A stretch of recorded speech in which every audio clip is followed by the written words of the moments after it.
I don't know how much you guys have been paying attention on Twitter, but last night I had a weird situation on my hostel that I was tweeting about, and it was after I came back from being out. I was out with another person I met at the hostel. I met a lot of people at the hostel, by the way. I come back and I'm sitting in the lunchroom on my laptop trying to figure out my plans for the next days, where I'm gonna sleep, because the hostel didn't have space for New Year's, and then the days surrounding that it was just insanely expensive, and it was even cheaper to just have my own room in an Airbnb instead of being in a dorm with a bunch of other strangers.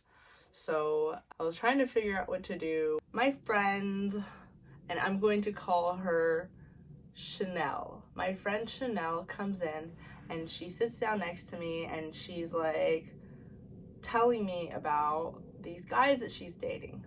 Now, Chanel really, really wants a sugar daddy. She doesn't even seem to care about falling in love or being with somebody that she can be friends with or, communicate with, like a partner. She just cares about having someone who's gonna take care of her financially, provide her with a house and a car. She's very pressured to do that. Her parents are pressuring her a lot to do that. So we joked about it a lot. Chanel actually happens to be a lot of fun. Chanel comes down and sits down next to me and she's telling me about her latest guy that she's been seeing. Look at this guy. He doesn't have enough money. His job, he's a teacher. What kind of guy is a teacher? Teachers don't make money. How's he going to provide for me? What am I going to do with a teaching job? I'm like, well, you don't know yet how much money he makes as a teacher. Maybe he's got a few jobs. Maybe he's got a few teaching jobs. Maybe he also tutors on the side.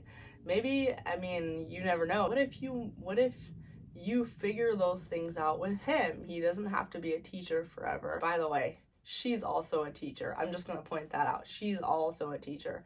And I know it's not the same because she wants to have kids and whatever, but she was just being so hard on the guy. And I was just like, dude, this girl is so picky, but hey, you know what? Sometimes being picky is good because then you don't settle. So we're sitting down. She's eating these ribs that guy bought for her, which she was like, ew, he couldn't buy me better ribs. These are so gross. Meanwhile, she's finishing the whole thing. So we're sitting down, and then this guy shows up, stereotypical creepy villain with a British accent in the movies with missing teeth.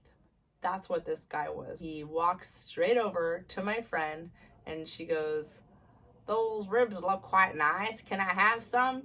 And she's like, no, they're disgusting. And she puts it in her mouth. He's like, well, they look really good. And she's like, no, they're disgusting. And she just continues eating them. And then he's like, oh, okay. And then so he leaves. And then he comes back. And he sits down next to her. He goes, you look nice. And he starts to have a conversation with her. At first, I was thrilled because I was like, oh my God, this guy looks so creepy. But my friend, who I thought was really picky, she's 38, 39. Maybe this is a really good sign. She seems to be kind of interested in this guy. And I was so happy. And, maybe she finally found her type. So they're sitting and talking. And the guy turns out to be the creepiest dude ever. To be fair, my friend looks much younger than 38, 39.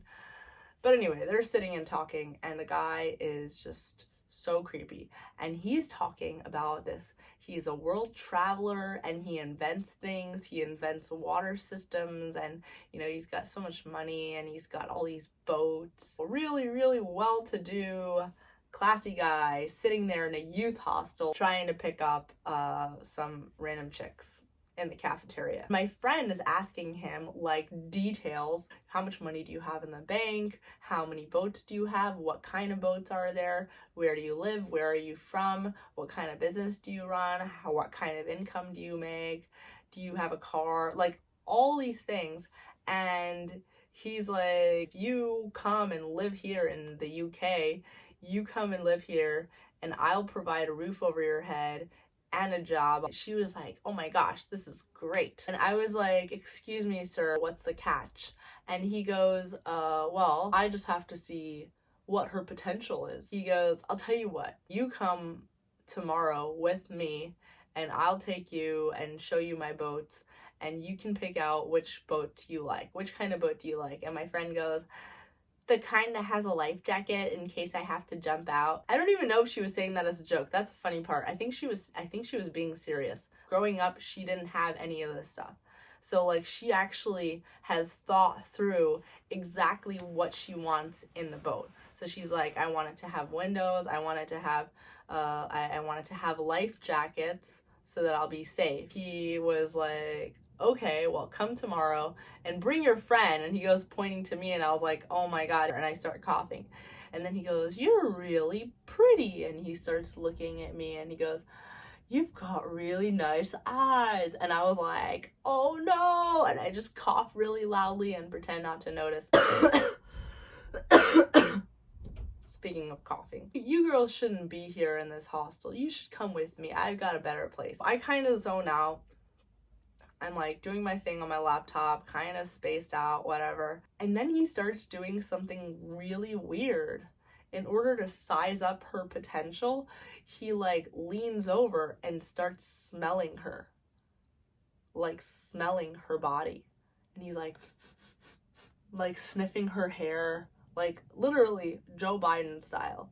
And I was just so weirded out. Dude, can you act any more shady than you already are acting right now? And I can't believe this girl is totally going with it. She was totally going with it. I go to the bathroom and then I come back, they're not there. And I'm like, okay, they're probably upstairs talking. In the meantime, like 2 other guys come by while I'm sitting by my laptop, come by to talk to me, and one of them was so creepy. He's asking me to rent another room in the hostel with him for 2 hours to do our thing and then leave.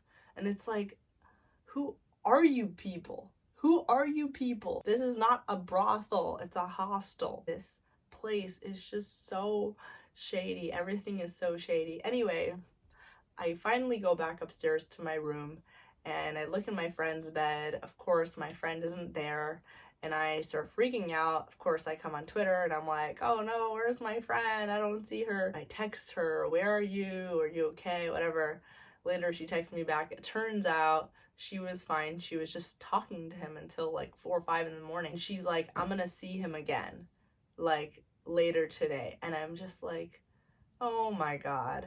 After all of that, she's still gonna go to this guy. She's still gonna go with this guy and his boat or wherever the heck he claims that he's gonna take her. I'm actually still waiting to hear back from her because she's out who knows where with this guy. I don't know where she is. I don't know where he is, so we'll see. I actually told her so many times to stay away from this guy. He's creepy, and she's like, I know. But of course, she doesn't care. She doesn't care. This guy promised something, and she, as long as she thinks she might get it, she just really wants a guy who's gonna provide for her. She doesn't care that this guy is literally probably a human trafficker who's gonna abduct her. Total creep. By the way, like this morning I went out for a coffee in this like nearby cafe, and then I realized next to me sitting was this guy. Oh my gosh, out of all the places in this area, I chose to come to this place, this guy chose to come to this place, and we're both sitting here next to each other. He starts talking to me and I'm like, okay, this is fine, this is a public space, whatever. I just checked out of the hostel. I'm leaving. I'm not going to see this guy ever again. He's like, oh yeah, I'm going to go step outside for a smoke. And can you watch my bag? And I'm like, sure, I'll watch your bag. And everything fine. I'm like, maybe this guy is not such a creep after all. He's acting totally normally. And he's not, propositioning me for any sort of like sex work or whatever. When he comes back, he asks me what I'm eating. And I say, I'm eating a piece of an avocado. And then he leans over and he goes, I'd like to lick that avocado off your lips. What? I just turned to what I was doing and he just like, he continued trying to talk to me, but I was just, I just finished eating my damn avocado and I left. Why are people so creepy? Next time, hopefully I'll update you on what happened to my friend, but it seems like maybe my friend may have gotten herself what she thinks might be a sugar daddy. When you make decisions based on desperation, that's how people get themselves abducted and in human trafficking. I was looking at the statistics on the ICE website last night. It turns out that human trafficking related crimes in Houston they increased about, I think it was like 245% in the past year. 245% increase in cases of human trafficking in Houston. It was so mind-boggling to see something like that, and so scary that this is a problem that is so rampant in the United States and we're not talking about it enough. And this wasn't the US, this was in London, but seeing how easy it was for a guy to lure in a girl, and how did he know to walk over to her? How did he know to not walk over to me? That girl was like 38, 39. My hair was up in a ponytail, so I looked even younger. Like, how did he know how to spot the kind of girl who would totally be down for it? Thank you for watching, and see you all later. Don't forget to like this video and subscribe to my channel. You'll make me really happy because I'm really trying to grow my channel.